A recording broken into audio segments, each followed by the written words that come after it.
Adila and I, we worked together hand in hand, so deeply, so committedly. We realized we are the leaders we've been waiting for. Thank you so much, Suraya. So remember, we have all come together. Just understand what we want to address. Take heart, because our silence is not going to save us. Thank you. And also amnesia is unacceptable. Amnesia is our worst enemy. Yes, Ahmad, I was going to get to you because for two reasons. One, you can continue what Soraya was saying, but the second one, we spoke, when you and I spoke, about the plight of women under Hamas in Gaza. Could you please elaborate on how much women were actually suffering in Gaza under Hamas before October 7th? Certainly, and I just wanted to pick up on a point you mentioned about the silence. Is one of the things that genuinely and sincerely sustains me, despite the continuous challenges and the hatred and the attacks and the attempts to marginalize me or delegitimize me or paint me as a Zionist sellout or a CIA asset or a Mossad agent or this, that. Every day it's a different charge. There are hundreds, and I mean literally hundreds on a monthly basis of Arabs, Muslims, Palestinians that I hear from on social media, in person, etc., who tell me, thank God you're saying what you're saying. We believe it. We want to say it, but unfortunately we can't. I have a family. I'm part of a sprawling Muslim community in the United States, or my family are still in Gaza, etc., etc. So I take inspiration from the fact that there are many who are silently in agreement. Now, the goal is to try to bring some of them out of the shadows. The goal is to say, okay, I can maybe understand if you're in the West Bank or if you're in Gaza or if you're in some other place that, is difficult. You're dealing with the daily realities of life under those circumstances. You have Hamas, you have communal pressures. But if you're in the United States and you're bullied into silence in this unhelpful way, there's a threshold beyond which I start to lose my empathy. Or I don't want to use the word empathy, I'm all about empathy. I start to lose my patience, I should say, for you to not actually speak out, to not leverage your presence, your Western privilege. That is Western privilege that we have a role and a duty to use, which is the privilege of freedom of speech, the privilege of having safety, the privilege of having our basic necessities met. So I absolutely work with this theme of silence and what it means and where it's coming from. As for your earlier question, I mean, no doubt, and as part of trying to be nuanced and be accurate, on the one hand, Hamas isn't straight up the Taliban or ISIS in the sense that they are not as fascistic as some of these Islamist terror groups. On the other hand, Hamas has adapted a more sophisticated, more gradual approach, to Islamize the society.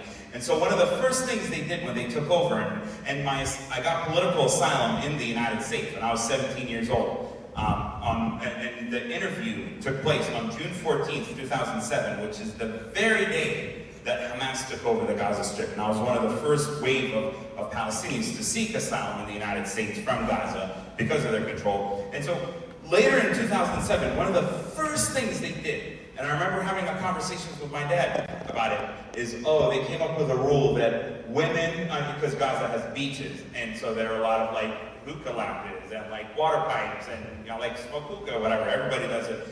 Women cannot smoke hookah in public on the public beach, on the beaches, because that's just it's not civilized, that's the word they use. So it was almost immediate, and then they were they gauged some of the public pushback, and then they would roll it back, and then, years later, actually we don't want women to leave Gaza through the Rafah border crossing, the passenger crossing, without the approval of a guardian. And it started with a guardian for the young women, and then they tried to expand it, it has to be a brother or a father or a mahram. And then there was backlash, and then they were okay, fine, we're gonna push back, and then not really. Last year, right before October 7th, there was a young lady that I was helping in Gaza go to Bulgaria to a scholarship.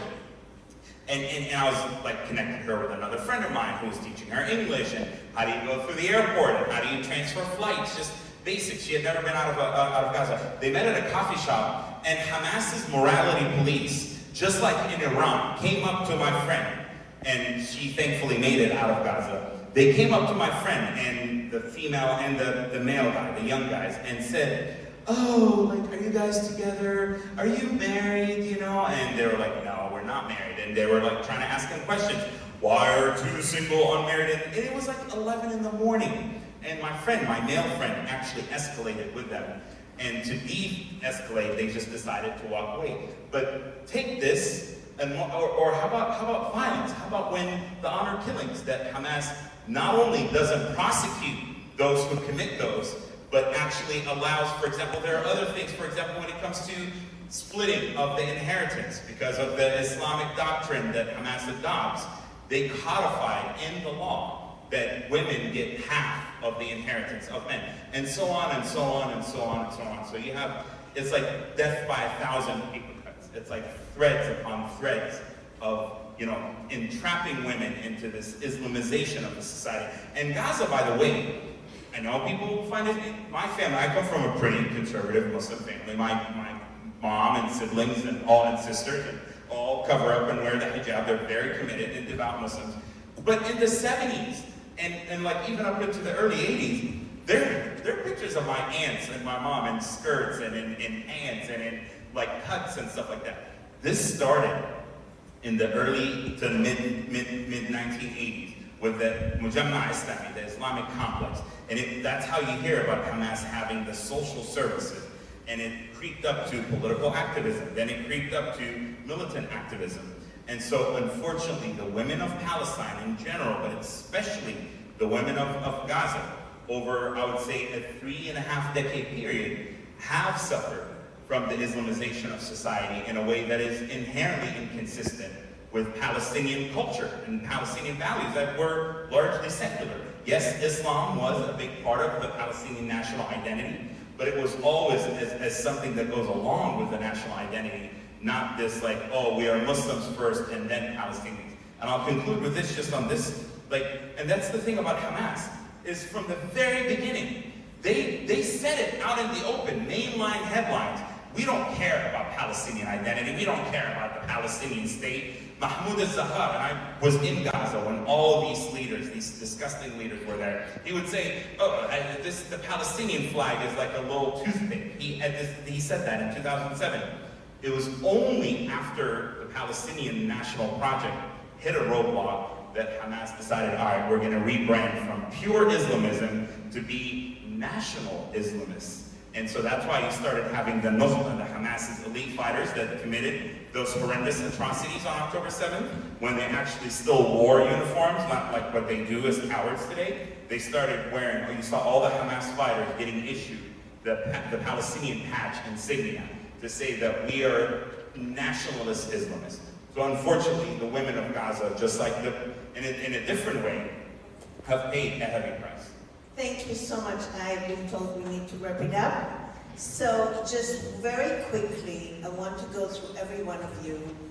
What should this film leave with us in terms of what we need to do, each one of us, what we need to do next to make sure that we're doing our part?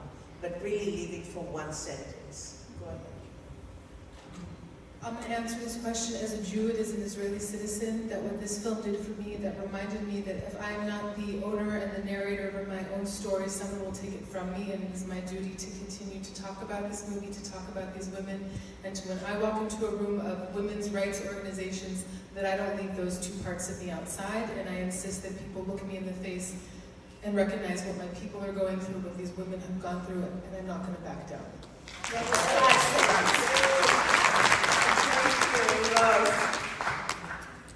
Well, I think everybody in this room can play a role. Education, as I said before, is the road to peace and understanding. There is denial not just of the women's rape issue, but there also is denial of everything. The posters being taken down, the whole experience, the whole Jewish-Israeli experience. So you have a role. You can educate, you can post, you can repost. And if you're on social media, if not, you can write a letter to the editor. You can pick up a pen. You can put put your hands on this, you can make sure that every single one of your friends sees this film and other films that are relevant. So pick up a pen, make sure that you take a role here. Join us. 800 people were executed in Iran last year. That's what the UN Repertoire told us last week on the Hill. Just for saying what they believe in, for not wearing a hijab or a dupatta or whatever. 800 people were executed. 2,000. Why? 2,000. If they're saying 800, it might be 2,000. Why is there selective outrage?